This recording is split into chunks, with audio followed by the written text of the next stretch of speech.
mu nzira z'inzitane twinjiye ku kibuga cy'imirwano cya Ukraine. Turacyari ku munsi wa 54 w'imirwano. Isi yongeye kubona amakuru akomeye aturutse muri Ukraine ko indege z'intambara za Ukraine Su-25 Mi-8 nazo zihanuwe n'imbunda zirasi ibisasu by'imizinga mu gisirikare cy'Uburusiya. Ni nako kandi ku rundi ruhande Perezida Vladimir Putin yavuganye kuri telefone n'umugaba w'ingabo za Ukraine amusaba agahenge. Ibisa naho Perezida Volodymyr Zelensky yemeye guca bugufi akaba ari gukoresha ibiganiro bya gisirikare muri diplomasi yacyo. Mbahaye ikaze mwese muze turambure izi page zikomeye ku mutekano politiki na diplomasi mu rwego mpuzamahanga ku butaka no mu kirere cya Ukraine. Ni muri ambush ikomeye igisirikare cy'Uburusiya yakozwe n'itsinda rya BTG Battalion Tactical Group ebyiri zagose ikirere indege ebyiri z'igisirikare cya Ukraine zanyuragamo mu gihe zarimo zitwara ibikoresho by'ingabo mu majyepfo akiri uburasirazuba bw'iki gihugu. Ni nyuma yuko kandi ubutasi bw'Uburusiya bwari bwamaze kuvumbura amakuru yuko Ukraine irimo gukwirakwiza intwaro hanze y'umurwa mukuru Kiev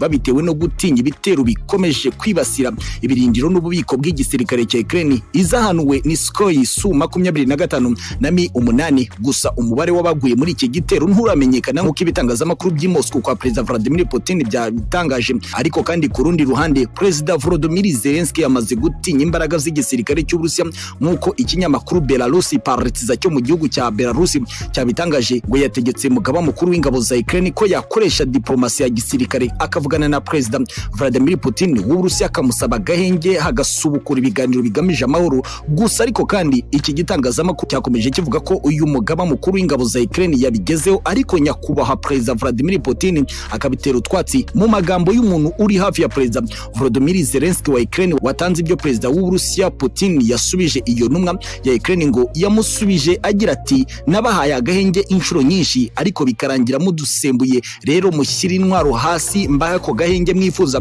Ni inkuru nyinshi zikomeje kuva ku kibuga cy'imirwano nubwo uyu munsi wa 54 ibintu byongeye kuba bibi mu kirere no ku butaka bwa Ukraine, ariko kuba canshuro ba Ukraine barimo Leta Zunze Ubumwe za Amerika n'Abongereza bakaba bamaze gukubitwa inshuro uyu munsi, dore ko abagera kuri 32 bamaze gutakariza ubuzima mu bitero byabaye ku munsi w'ejo mu ruganda rukora intwaro mu murwa mukuru Kiev rwagati. Ni inkuru nyinshi zikomeye tukomeje kubagezaho, ariko noneho reka turambure page ikomeye ku mutekano na politiki na diplomasi mu rwego mpuzamahanga mu majyepfo y'iki gihugu, mu mujyi uri ku cyambu cy'inyanja hafi neza y'inyanja y'umukara muri Mariupol. Mu mujyi wamaze gufatwa n'igisirikare cya Perezida Vladimir Putin. Ibikorwa byiza by'igisirikare cy'Uburusiya ku butaka bw'iki gihugu nibyo bimaze kugaragarira mu itangazamakuru mpuzamahanga. Turi mu binyamakuru bya leta y'Uburusiya i Moscow byashize abanyamakuru babyo ndetse n'abanyamakuru bavuye mu burengerazuba bw'isi bakaba bahawe ikaze muri Mariupol. Babonye ibikorwa byiza bya kimuntu by'igisirikare cya Perezida Vladimir Putin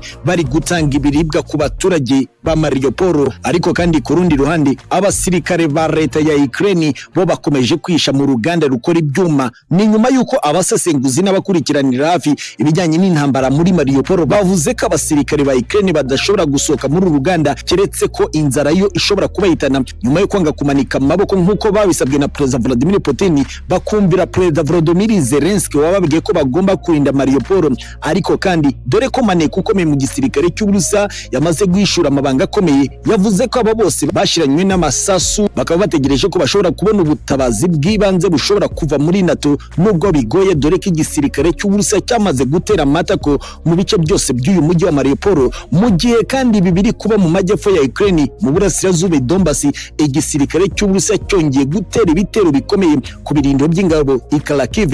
Ahantu ibintu byongeye guhindura isura kandi nanone ni mu bice byo mu burengerazuba bw'iki gihugu mu mujyi wa Lviv. Ibitero bidasiba ubutitsa ku butaka bw'iki gihugu bikomeje gukorwa n'igisirikare cya Perezida Vladimir Putin mu kuburizamo umugambi wa NATO kwinjiza abasirikare benshi ku kibuga cy'imirwano cya Ukraine. Ni nyuma yuko ibitero ku munsi w'ejo byari byakomeje mu murwa mukuru rwagati Kiev, aho ibitero by'igisirikare cy'Uburusiya byahitanye benshi mu banyamahanga bari kurwanira ku ruhande rwa Ukraine mu rwego rwo gufasha Perezida Volodymyr Zelensky wasabye ibihugu by'amahanga birimo Leta Zunze Ubumwe za Amerika n'Ubwongereza kubona ubufasha bwo kurinda umurwa mukuru w'iki gihugu. Ariko kandi umuvugizi wa Presidence y'Uburusiya ikemeye kwa Perezida Vladimir Putin Dmitry Peskov yavuze ko icy'ingenzi Uburusiya bukomeje gusaba ari uko intwaro ziva mu burengerazuba bw'isi zishobora guhagarara vuba. Agakomeza avuga ko mu gihe bitaba ibyo Uburusiya buzakomeza gufata intwaro ziza ku butaka bwa Ukraine n'igitero cya NATO ku Burusiya. Ibi bikazatuma kandi nabyo byongera kongera uburakari bwa Perezida Vladimir Putin no gutegeka amategeko akomeye ku basirikare b'igihugu cye bari ku kibuga cy'intambara ku butaka bwa Ukraine. Cyakora cyo abari ku kibuga cy'imirwano ku butaka bwa Ukraine bavuze ko ingabo za Perezida Vladimir Putin zigukoresha imbaraga zihuse kandi zikomeye. Ati birashoboka ko Perezida Vladimir Putin yamenye amakuru yuko NATO ishobora gutera nayo mu buryo bweruye, akaba ari gukubita abangura kugira ngo ibikorwa birangire ku butaka bw'iki gihugu. Ni nyuma yuko ibitero bikomeye bikiri gutegurirwa mu burasirazuba bw'iki gihugu k'umurwa mukuru Kiev, nubwo abacancuro bo muri Belarus na Chechnya bakomeje gukubita ubutitsa imbaraga z'aba bacancuro bakomeje gufasha igisirikare cya Perezida Vladimir Putin mu majyaruguru ndetse no mu murwa mukuru Kiev, zikaba zikomeje guturuka ku bitero bikomeye, ibisasu biturika kandi bikibanda ku birindiro by'igisirikare cya Ukraine ndetse n'abari ku ruhande rw'iki gihugu barimo abongereza ndetse n'abakomoka muri Leta Zunze Ubumwe za Amerika. Uruganda rwashenywe mu murwa mukuru Kiev rwatangiye gutera ingaruka zikomeye by'ibura ry'ibikoresho bya gisirikare ku ruhande rw'igisirikare cya Perezida Volodymyr Zelensky, ibishyira mu kaga gakomeye iki gisirikare kuko igisirikare cya Perezida Vladimir Putin gikomeza kubahata umuriro ubutitsa.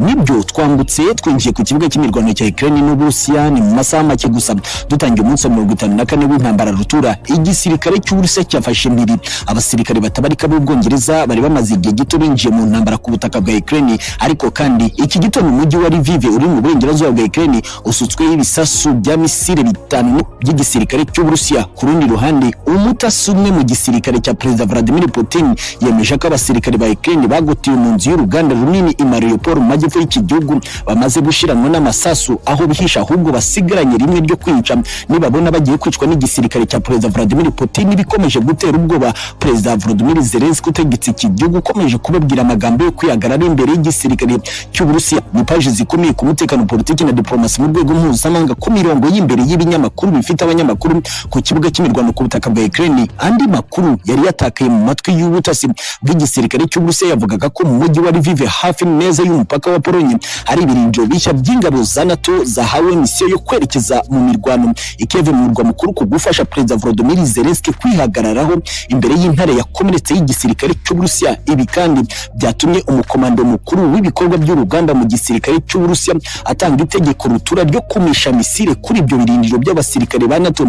Benshi muri bo bahitanywe nazo, abandi barakomereka bikomeye. Ni mu gihe kandi abasirikare ba Ukraine ndetse n'abarwanyi bo mu mutwe wa Azov batubahirije igihe bari bahawe n'Uburusiya cyo kuba basohotse mu nzu bihishemo muri uyu mujyi wa Mariupol uri 100% mu maboko y'igisirikare cy'Uburusiya. Ibi byatumye Perezida Vladimir Putin ababwira ko nibatabyubahiriza ngo basohokemo bamanitse amaboko ndetse banafite udutambaro tw'umweru baricwa, kandi nabwo bikabazwa Perezida wa Ukraine Volodymyr Zelensky ukomeje kubashuka. Andi makuru mashya nuko Uburusiya n'Ubushinwa bamaze gukura ikoranabuhanga rya GPS muri Ukraine yose, ibikomeje gushyira mu kaga gakomeye igisirikare cya Ukraine cyose. Ibi kandi bije nyuma yuko abasirikare b'Abongereza bagera kuri 71 bamaze kwicwa n'igisirikare cy'Uburusiya mu mutego babateze wambushi bagahatwa urufaya rw'amasasu rwanabahitanye. Ibi bije nyuma yuko Minisitiri w'Intebe w'Ubwongereza afatiwe ibihano bikomeye n'ubutegetsi bwa Perezida Vladimir Putin i Moscow.